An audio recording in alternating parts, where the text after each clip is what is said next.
Ladies and gentlemen, it's finally arrived! End times are almost upon us.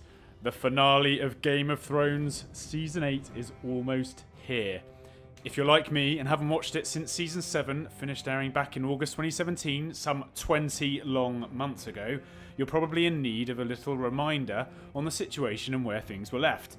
Don't panic! Johnny Jetstream is here to bring you back up to speed. And it goes without saying, spoiler warning for those still catching up, spoiler warning. Right then, let's kick off with the Starks. Arya, the nimble little killer assassin girl, and Sansa, her older and more normal sister, are holding up in Winterfell after completely wrecking Littlefinger and his plans and establishing House Stark again once more. The men of the North are now united under the Stark banner and are readying to battle the Night King's armies. I'm personally really interested to know what further role Arya will play this final season, as to me, her plot has been the most interesting. From witnessing the destruction of her family, to befriending the Hound, to now basically becoming an avatar of the many-faced god. She's come a hell of a long way since Season 1, and she's still only a young girl, don't forget. I like how the story has made what is essentially a character just into her teens and barely surviving, to being one of the most dangerous characters in the show. And speaking of dangerous teens, let's move on to Bran, the crippled sidekick. He's now also at Winterfell and is definitely no longer the young, brash and naive boy he started out to be. The development of his powers has certainly been the reason for this, and there is speculation that he has something to do with the Night King.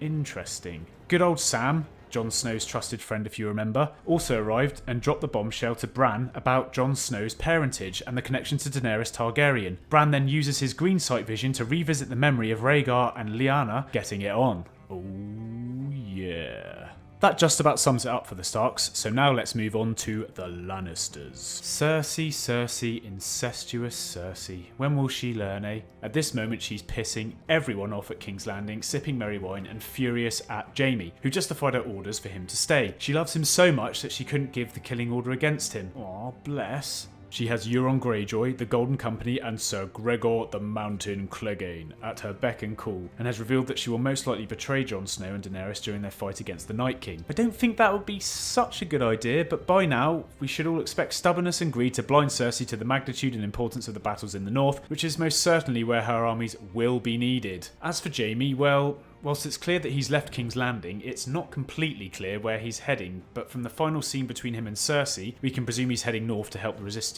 against the legions of undead marching their way south. Now on to my favourite character in the show, Tyrion. Who could forget little Tyrion? He was present at the meeting in the Dragon Pit and is on a ship back to White Harbour. At the end of the last episode of Season 7, he bore witness to the consummation of Jon Snow and Daenerys' relationship. Shame! Shame! So let's talk about Jon and Daenerys. Oh dear.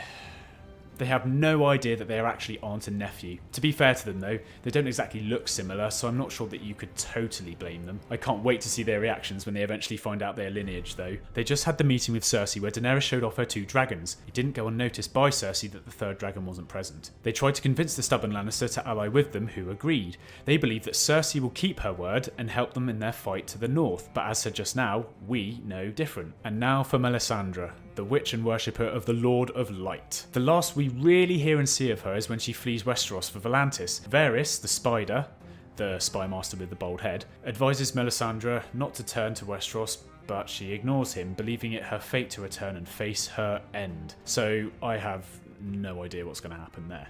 I know I don't really need to cover this because it was probably the most memorable event of the last season, but I'm going to anyway. The White Walkers, and specifically the Night King.